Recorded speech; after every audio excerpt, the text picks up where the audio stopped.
শিক্ষার্থীরা সবাই কেমন আছো? আশা করি সবাই ভালো আছো। তো আজকের ভিডিওটি হলো তোমরা কিছু কমেন্ট করেছিলে, সেই কমেন্টের উপর ভিত্তি করে।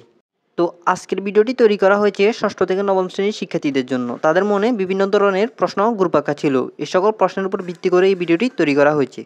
তাহলে তারা কমেন্ট বক্সে যে সকল প্রশ্ন করেছিল সেগুলো একবার দেখি। এক শিক্ষার্থী বলল, স্যার আপনি যে বললেন আমাদের পরবর্তী বছর রোল নম্বর আসবেই, সেহেতু আমাদের এবছর বার্ষিক পরীক্ষা হবে। পরীক্ষা যদি হয় আমাদের পরীক্ষা পদ্ধতিটি কেমন হবে? পরীক্ষাটা কি পুরনো কারিকুলামের বই থেকে হবে? আশা করি এই প্রশ্নটি হয়তো অধিকাংশ শিক্ষার্থীর মনেই এখন ঘুরছে। সুতরাং ভিডিও শেষ পর্যন্ত দেখতে থাকো। এ ধরনের আরও বেশ কিছু প্রশ্ন তোমাদের দেখাই, এগুলো সব সমাধান ভিডিও শেষ পর্যন্ত তোমরা পেয়ে যাবে। আরেকটি প্রশ্ন হলো, স্যার 2025 সালে 2012 সালের বই দেওয়া হবে নাকি 2022 সালের বই দেওয়া হবে? এই প্রশ্নটাও মোটামুটি একটু চিন্তার বিষয়, তবে ভিডিও দেখতে থাকো, আমরা এই প্রশ্নটার যুক্তিসঙ্গত সমাধানও পেয়ে যাব। তো আমাদের আরেকটি প্রশ্ন ছিল, স্যার রুল কিভাবে চেঞ্জ হবে, আর দশম শ্রেণীতে কি নতুন রুল নং পাবো? অর্থাৎ ষষ্ঠ থেকে নবম শ্রেণী যারা আছো তারা পরবর্তী শ্রেণীতে গিয়ে তাদের রুল নং পরিবর্তন হবে? হ্যাঁ, ষষ্ঠ থেকে সপ্তম শ্রেণী, সপ্তম থেকে অষ্টম শ্রেণী, অষ্টম থেকে নবম শ্রেণী যারা উঠবে তাদের রুল নং পরিবর্তন হবে। কীভাবে তোমাদের রুল নং পরিবর্তন করা হবে আজকের এই ভিডিওটিতে সেটাও তোমাদের জানিয়ে দেওয়া হবে। সুতরাং ভিডিও দেখতে থাকি। তো আমাদের আরেকটি প্রশ্ন ছিল, স্যার আমরা কিভাবে বিভাগ নিয়ে 1 বছর পরে পরীক্ষা দেব, নাকি আমরা বিভাগ পাবো না? প্লিজ একটু বলবেন। এই কমেন্টটা বিশেষ করে ক্লাস 9-এ যারা আছো তাদের জন্য। বর্তমানে ক্লাস 9-এ যারা আছে তারা কি ক্লাস 10-এ গিয়ে বিভাগ পাবে? যেহেতু কারিকুলাম পরিবর্তন করা হবে। সুতরাং ক্লাস 9-এ যারা আছো তারা কি ক্লাস 10-এ গিয়ে বিভাগ পাবে নাকি বিভাগ পাবে না সে সম্পর্কে ভিডিওতে বলা হবে। তো ভিডিও দেখতে থাকো। আমাদের আরেকটি কমেন্ট ছিল, স্যার আমাদের বই কবে পরিবর্তন হবে নাকি হবে না? তোমাদের বই পরিবর্তন হবে কি হবে না এবং কবে পরিবর্তন হবে এই ভিডিওতে বলা হবে। সুতরাং ভিডিও দেখতে থাকো। সুতরাং এতক্ষণ ধরে তোমাদের যে প্রশ্নগুলো দেখালাম, এখন হয়তো প্রশ্নগুলো তোমাদের মাথায় ঘোরাঘুরি করছে। তাহলে এক এক করে তোমাদের মাথার ঘোরাঘুরি সব বন্ধ করে দিচ্ছি। তো আমাদের প্রথম প্রশ্নটি ছিল, স্যার আপনি যে বললেন আমাদের পরবর্তী বছর রোল নাম্বার আসবে, সেহেতু আমাদের এবছর বার্ষিক পরীক্ষা হবে। পরীক্ষা যদি হয় আমাদের পরীক্ষা পদ্ধতিটি কেমন হবে? পরীক্ষাটা কি পুরনো কারিকুলামের বই থেকে করা হবে? তাহলে তোমাদের একটু বুঝিয়ে বলি। আমি আমার আগের ভিডিওতে বলেছিলাম, যারা ষষ্ঠ থেকে সপ্তম শ্রেণী এবং সপ্তম থেকে অষ্টম শ্রেণী এবং অষ্টম থেকে নবম শ্রেণী উঠবে, তারা 2025 সালে তাদের রুল, অর্থাৎ যে রুলটা আছে সে রুলটা পরিবর্তন করা হবে। তো এখন প্রশ্ন হলো, রুল তো পরিবর্তন করা হবে, কিভাবে পরিবর্তন করা হবে? তাহলে শুনো, তোমাদের বার্ষিক পরীক্ষা হবে অর্থাৎ ষষ্ঠ থেকে নবম শ্রেণীর, তবে কোন পদ্ধতিতে বার্ষিক পরীক্ষা হবে সে সম্পর্কে এখনও কোনো সঠিক তথ্য জানা যায়নি।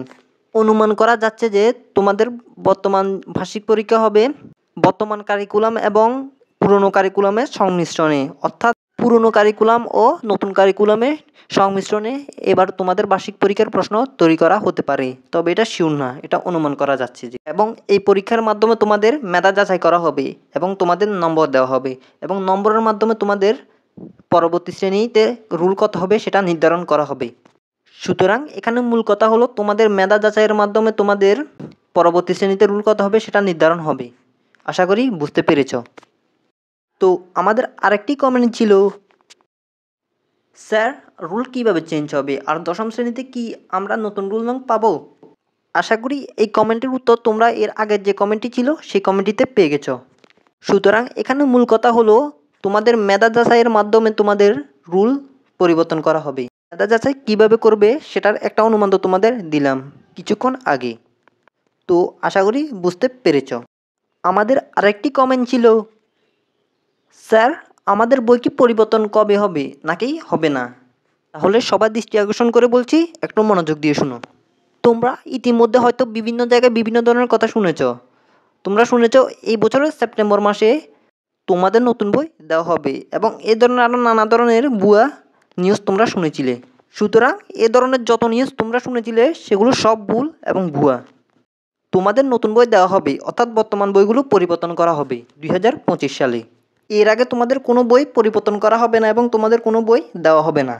অর্থাৎ বর্তমানে যারা ক্লাস 6-এ আছো তারা ক্লাস 7-এ 2025 সালে উঠলে নতুন বই পাবে এবং বর্তমানে যারা ক্লাস 7-এ আছো তারা ক্লাস 8-এ উঠলে নতুন বই পাবে। এভাবে ক্লাস 8 এবং ক্লাস 9ও পাবে। আশা করি বুঝতে পেরেছ।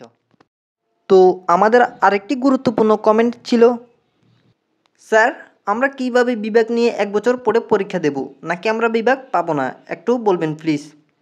এই কমেন্টটি বিশেষ করে ক্লাস 9-এ যারা আছে তাদের জন্য এই কমেন্টটি খুব গুরুত্বপূর্ণ। সুতরাং ক্লাস 9-এ সবাই দৃষ্টি আকর্ষণ করে বলছি, একটু মনোযোগ দিয়ে শুনো। বর্তমানে ক্লাস 9-এ যারা আছে তাদের সবার একটা প্রশ্ন, সেটা হলো তারা ক্লাস 10-এ গিয়ে কি বিভাগ পাবে, অর্থাৎ সায়েন্স, কমার্স, আর্টস ইত্যাদি গ্রুপ কি তারা তাদের পছন্দ মতো বেছে নিতে পারবে। একটু খেয়াল করো, বর্তমানে যারা ক্লাস 9-এ তারা ক্লাস 10-এ গিয়ে যদি বিভাগ নেয়, অর্থাৎ সায়েন্স, কমার্স, আর্টস ইত্যাদি গ্রুপ থেকে ধরলাম সায়েন্স নেয়, তাহলে কি তারা 1 বছর সায়েন্সের পড়া পড়ে এসএসসি পরীক্ষা দিবে? এটা তো প্রায় অসম্ভব।